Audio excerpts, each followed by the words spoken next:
오늘 여러분하고 나누고 싶은 얘기의 제목은 죽음에서 생명으로 From Death to Life.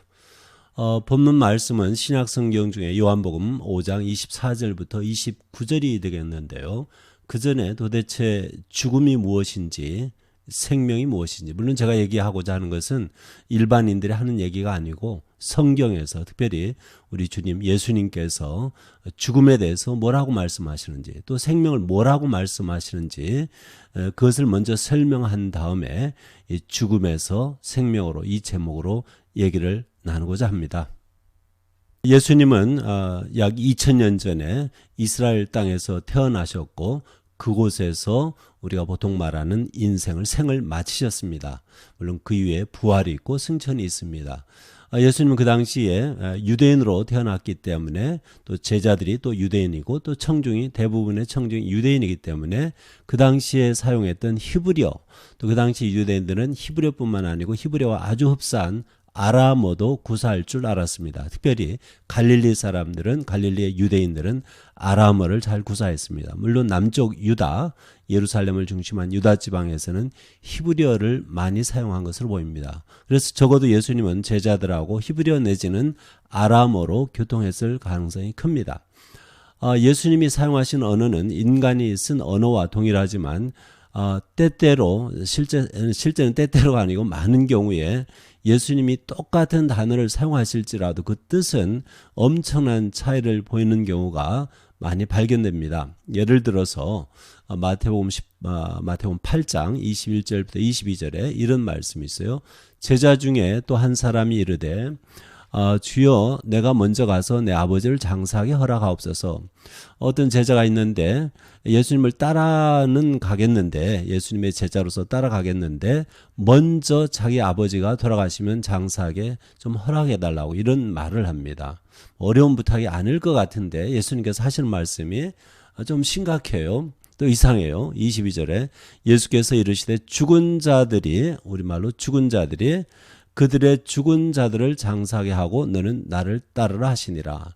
그래서 우리가 보통 일상생활에서 쓰는 언어 습관으로는 이해하기 힘든 말이죠. 여기 죽은 자들이 어떻게 죽은 자들을 묻을 수 있느냐, 말이 안 됩니다. 헬라어로도 똑같습니다. 투스 네크루스. 신약성경은 헬라어로 그리스 말로 기록을 했지 않습니까? 그래서 똑같은 단어가 등장하는데 죽은 자들이 그들의 죽은 자들을 장사하게 하고, 그렇다면 여기에서 우리가 조금만 생각하면은 여기 앞에 죽은 자들은 분명히 장사할 수 있는, 시체를 묻을 수 있는 그러한 산 사람들이 틀림없겠고, 두 번째 그들의 죽은 자들, 이 앞에 죽은 자들의 죽은 자들, 이 두 번째 죽은 자들은 단어는 똑같지만은 우리가 말하는 정말로 죽은 자들, 이미 시체가 된 사람들을 얘기하는 게 틀림없습니다. 그렇다면 예수님은 앞에 우리의 언어 습관대로 하면은 산자들이라고 했어야만 하는데 왜 죽은 자들이라고 했느냐? 예수님이 농담을 하시는 거냐? 그건 아니죠. 예수님께서 이 말씀 똑같은 단어로 쓰셨을 때는 이유가 있습니다. 예수님이 보실 때는 이 사람들도 우리가 볼 때는 살아있지만은 죽은 자들이신 거예요. 죽은 자들인 겁니다. 다시 말해서 그들도 역시 생명이 없는 사람인데 어떤 생명이냐, 이런 차이점이 있죠. 그래서 우리가 또 죽음에 대해서 얘기하려면은 생명에 대해서 얘기하지 않을 수가 없어요. 먼저 그 생명으로 넘어가기 전에 여기서 죽은 자들은 예수님께서 보실 때 하나님과 관계없는 사람들, 예수를 믿지 않고 요즘 말로 하면은 생명이 없는 자들, 하나님이 주시는 그 영원한 생명이 없는 자들, 이런 사람들을 가리킵니다. 하나님을 모르는 사람들, 하나님과 관계가 단절된 사람들이 바로 죽은 자들이 되겠습니다. 요한복음 10장 10절에 예수님이 하신 말씀인데, 도둑이 오는 것은 도둑질하고 죽이고 멸망시키려는 것뿐이요, 내가 온 것은 양으로 생명을 얻게 하고, 여기 양은 비유의 언어이기 때문에 실제 양은 아니고, 문자적인 양은 아니고 사람들을 가리킵니다. 사람들로 하여금 생명을 얻게 하고, 헬라로 조이라는 말이 쓰였는데 조이. 여기에서 예수님께서 자기가 세상에 오신 것은 인간에게 생명을 주시기 위해서, 또 그것도 풍성한 생명을 주시려고 오셨다고 말씀하셨어요. 여기에서. 그러면 우리가 물어야만 합니다. 예수님, 나한테 이미 생명이 있는 것이 아닙니까? 하나님이 우리 인간을 지으실 때 우리에게 이미 생명을 주시지 않았습니까? 이렇게 질문을 해야만 해요. 근데 예수님 말씀에 의하면, 이 말씀에 의하면 우리에게 생명이 없기 때문에 주신다는 것이 아니겠어요? 아니면 또 두 번째 생명, 아니면 추가적으로 하나 더 주신다는 건지, 그런 뜻일 수도 있습니다만 그것은 아니에요. 예수님 말씀하실 때는, 이런 말씀하실 때는 우리에게 생명이 없기 때문에 생명을 주려고 오셨다는 것입니다. 이 요한복음은 요한이 썼지요. 예수님의 12제자 중에 하나입니다. 이 사람이 헬라어로 요한복음을 기록했고, 요한 1, 2, 3서 세 개 편지, 그 다음에 계시록도 이 사람이 기록을 했습니다. 많은 서신들, 책들을 기록을 했죠.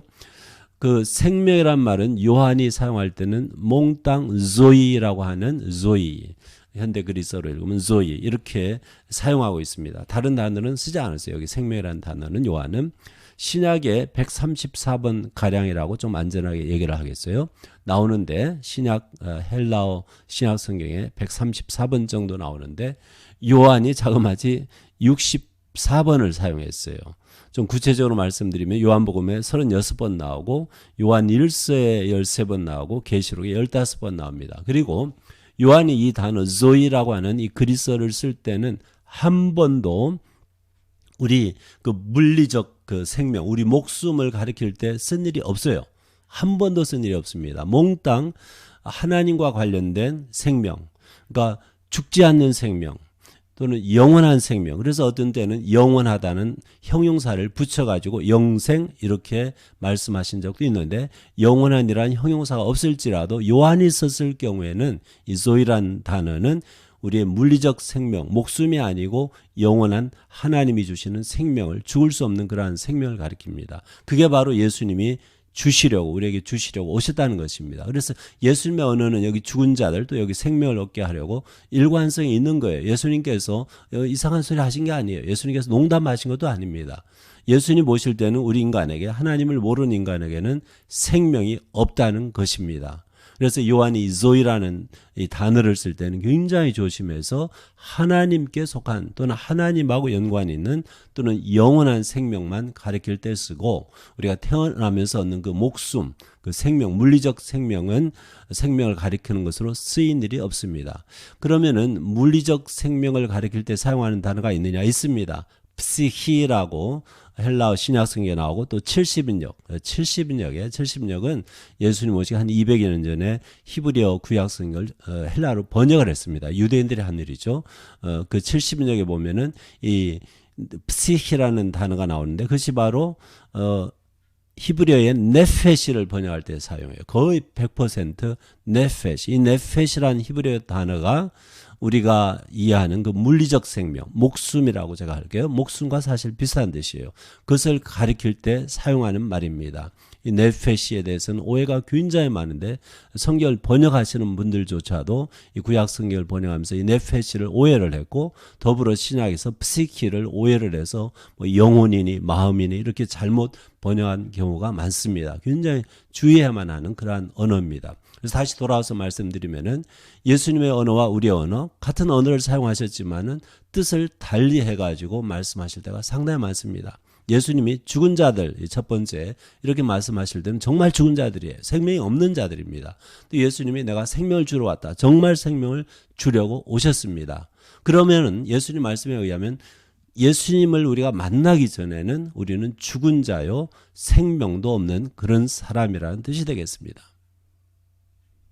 요한복음 5장 24절을 읽기 전에 먼저 에베소서 2장 1절에 바울 서신입니다. 에베소서는 바울이 이런 말을 했어요. 그는, 예수님은 허물과 죄로 죽었던 너희를 살리셨다.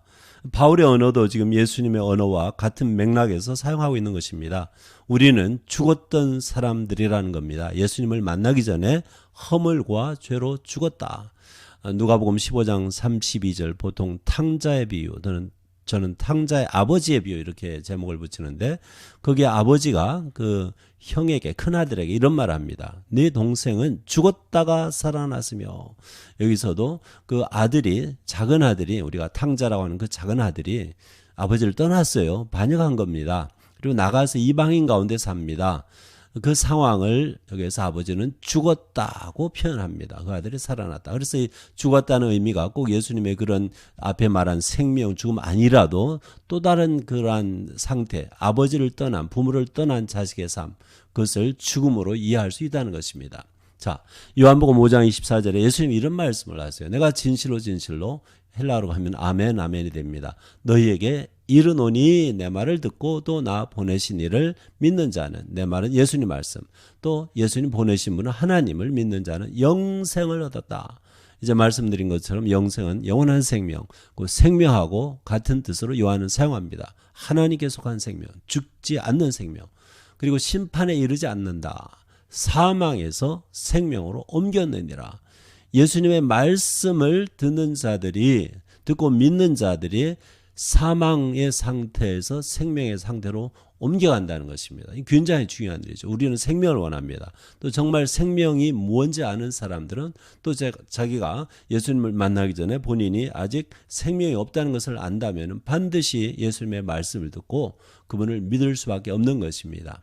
계속해서 25절에 진실로 진실로, 역시 아멘이라고 하는 헬라어 말인데 히브리에서 온 헬라 말입니다. 결국은 너에게 이른다. 죽은 자들이 하나님의 아들의 음성을 들을 때가 오나니 곧 이때라. 듣는 자는 살아나리라. 이거 보세요. 앞에서 마태복음에서 우리가 인용한 말씀처럼 죽은 자들은 우리가 말하는 그 물리적으로 죽은 것이 아니고 하나님과 관계없는 사람들, 하나님을 모르는 사람들, 이들에게 기회를 주시는데 예수님이 오시는 순간부터 그 기회가 주어집니다. 그래서 하나님의 아들 예수님의 음성을 들을 때가 오나니 곧 이때라. 예수님이 2000년 전에 오실 때부터 이 기회가 주어져 가지고 듣고, 이제 앞에 보충하면은 이를 믿는 자, 듣고 믿는 자들은 살아날 것이다. 똑같은 맥락에서 얘기를 하는 것입니다. 제가 여기 헬라어로 기록했는데 죽은 자들, 앞에 죽은 자들하고 똑같은 헬라어로 쓰여 있습니다. 이 말씀을 우리가 얼마든지 이해를 할 수 있다는 것이죠. 그래서 죄와 허물은 사람을 죽입니다. 이것은 하나님의 입장에서 보는 것입니다. 우리가 이러한 입장을 받아들이지 않으면은 바깥에 많은 사람들은 다 살아있지만은 예수님의 언어를 그대로 받아들이면은 우리 주변에 많은 사람들이 죽어 있어요. 죽은 사람들을 부러워하지는 않습니다. 그런데 그들이 죽은 것을 모르면은 그들이 나보다 돈이 많다, 더 건강하다, 더 좋은 그 직장을 가지고 있다 하면 부러워하게 되는 거예요. 죽은 사람 부러워하지 않아요. 그래서 저는 기독교인으로서 제가 바라는 것은, 기도하는 것이 하나 있는데, 하나님 제 눈을 열어주셔서 주변에 많은 사람들이 죽어 있다는 사실을 제가 깨닫게 해주세요. 저는 예수 믿고 나서 전도하고 싶은 마음이 있죠. 그런데 문제는 죽은 모습이 보이지 않으면 전도하기가 힘든 것 같아요. 죽은 모습이 보이면은 불쌍한 마음이 들고 전도할 마음이 생기지만은 주변 사람들의 죽은 모습이 보이지 않으면은 전도하기가 굉장히 힘들다고 저는 보는 사람입니다. 자, 이런 각도에서 우리가 얼마든지 예수님의 말씀을 이해할 수 있다는 것입니다. 예수님께서 계속 말씀하시죠. 아버지께서 하나님을 아버지라 부르세요. 자기 속에 생명이 있음 같이 아들에게도 생명을 주어 그 속에 있게 하셨고, 자, 생명은 하나님께 속한 것입니다. 죽지 않은 영원한 생명, 또 그 동일한 생명이 그 아들 예수에게도 있습니다. 그 생명을 하나님이 그 안에 주셨습니다. 비록 예수님이 사람의 모습, 인간으로서 이 땅에 오셨지만은 그 생명은 예수님 안에 있습니다. 여기 27절에 또 인자됨으로 말미암아, 이 말은 좀 해석이 필요한데, 인자라는 말은 인자하다라는 그런 인자가 아니고요, 사람 인자, 아들 자자인데 히브리어로 돌아가서 생각을 해야만 해요. 물론 헬라어로는 이오스 안드로프 이렇게 얘기하는데 히브리어로 들어가면은 벤 하 아담 아니면 벤 아담, 이 하는 정관사입니다. 벤은 히브리어에서 아들이라는 뜻이고요, 또는 후손이라는 뜻이고요, 아담은 아담 그냥 고유명사로서 첫 번째 최초의 인류의 이름일 수도 있고요, 아니면 인간이라는 뜻도 돼요. 이것을 벤 아담 하면은 정관사 없이 그냥 아담의 후예, 그러니까 모든 인간은 아담의 후예입니다. 그러니까 사람이란 뜻이에요. 지금도 현대말에서 벤 아담 하면은 사람이란 뜻입니다. 그래서 예수님이 사람이 되셨기 때문에 심판하는 권세를 주셨다는 것입니다. 예수님은 하나님의 아들이십니다. 하나님의 아들은 하나님이에요. 그분은 죽을 수가 없어요. 왜냐? 생명이 그 안에 있기 때문에.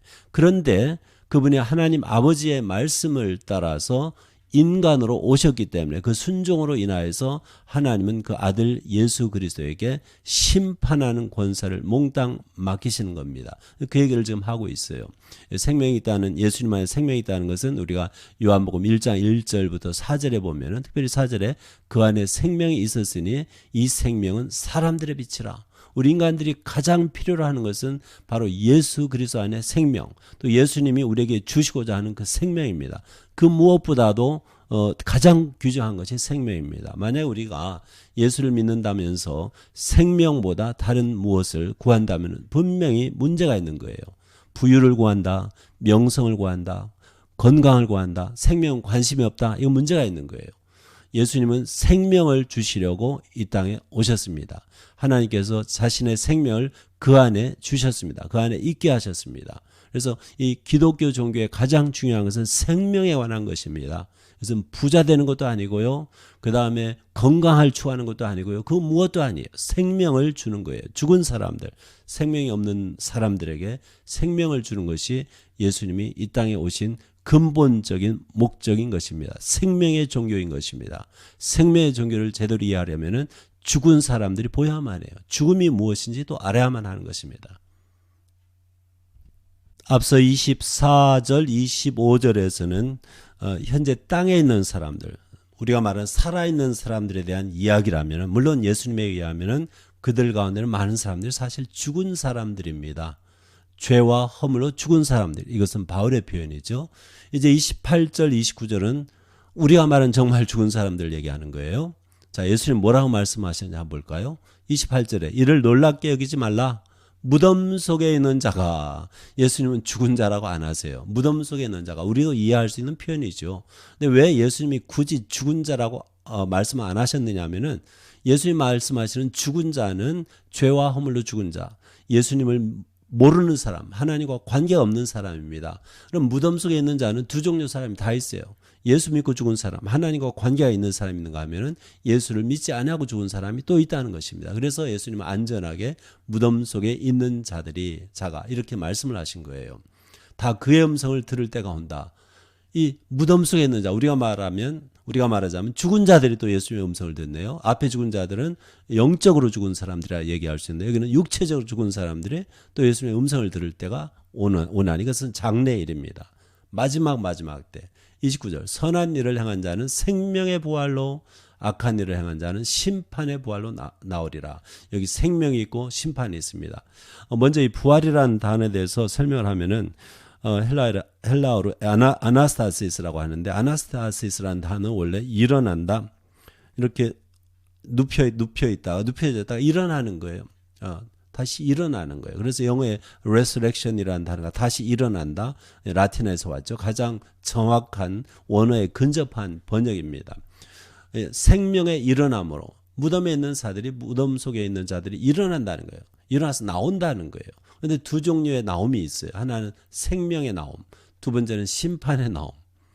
이 생명의 나옴은 물론 이미 무덤 속에는 생명을 가진 사람들이 있습니다. 예수 믿고, 예수의 음성을 듣고 예수를 믿고 하나님과 관계를 세운 사람들, 하나님과 관계를 맺은 사람들, 하나님의 자녀가 된 사람들, 이런 사람들을 나오는데 생명으로 나오는 거예요. 계속 생명을 가지는 거예요. 그래서 어떤 의미에서 그 사람들은 무덤에 있지만 죽지 않은 겁니다. 그 다음에 악한 일을 행한 자, 그러니까 믿지 아니하는 자, 순종하지 않은 자는 심판의 일어남으로 나오리라. 일어나는데 심판을 위해서 다시 일어나는 거예요. 이 두 가지 표현은 고린도전서 15장 52절에 첫 번째 이 생명의 일어남은 썩지 아니할 것으로 다시 살아나고 우리도 변화될 것이다. 여기 우리는 그 당시 아직 육체적으로 살아남아 있는 사람들을 바울이 가리킵니다. 여기에도 나팔 소리가 나옵니다. 여기 죽은 자들이라고 바울은 표현하고 있어요. 우리말로 표현하는 거죠. 예수님 말씀대로 하면 무덤 속에 있는 자가 되겠습니다. 그 다음에 이 심판의 일어남으로는 계시록 21장 8절에 모든 종류의 온갖 악인들이 나옵니다. 이 사람들이 다 불과 유황으로 타는 연못 못에 던져지리니 이것이 둘째 사망이다. 무서운 일이죠. 둘째 사망, 한 번 죽는 것도 서러울 텐데 두 번째 사망이라고 계시록에서는 표현을 하고 있어요. 그게 뭐냐면 일어나는데, 무덤에서 나와 일어나는데 심판으로 향하는 것이 두 번째 죽음이라는 것입니다. 이러한 두 번째 죽음을 피하려면은 우리가 우리 언어대로 살아있는 동안, 다시 말해서 지상의 육체를 가지고 이 물리적 생명이 있는 동안에 반드시 예수님의 말씀을 듣고 그분을 믿고 하나님의 자녀가 되는 그 자격을 얻어야만 합니다. 그 밖에는 없어요. 우리에게 생명을 주실 수 있는 분은 예수님밖에 없다는 사실입니다. 자, 이제까지 죽음에서 생명으로, 이런 제목으로 아주 간단하게 우리가 얘기를 나눠봤는데, 만약에 우리가 정말 죽음이 무엇인지 이해한다면은 인생을 살면서 사람들 보면서 아픔이 있을 것 같아요. 영혼에 대한 그 아픔. 그 다음에 그 아픔이 있으면은 예수 그리스도를 전하지 않을 수가 없고요. 또 내가 정말 내게 생명이 있는지 없는지, 내가 죽은 사람인지 살아있는 사람인지 분명히 찾아 헤맬 것입니다. 삶을, 생명을 향해서 추구할 거예요. 그런 사람에게 예수님은 말씀하세요. 그리고 그 말씀을 듣고 믿으면은 생명을 주십니다. 또 우리가 그 생명을 다른 사람들에게 전할 수가 있어요. 그러한 삶이 있는, 정말 사는 사람이 되는 것이죠. 그러한 생명이 없는 사람은 영원한 것을 추구하지 않습니다. 그저 일시적으로 있다가 없어지는 것들만 추구해요. 영혼에 대해서 몰라요. 왜냐하면 그 생명은 영원한 것이기 때문에 그 생명이 있는 자만이 영원한 생명, 영원한 것을 추구하게 되는 것입니다. 오늘도 민수기 6장 24절부터 26절 아주 좋은 축복의 말씀인데 히브리어로 이 말씀을 낭송하는 식으로 읽고서 또는 외우고서 저는 외웁니다. 끝내도록 하겠습니다. 인사를 대신하겠습니다. 예바레카 아도나이 베 이슈미레카 야엘 아도나이 파나벨레카 미후네카 이사 아도나이 파나벨레카 베 야셈레카 샬롬.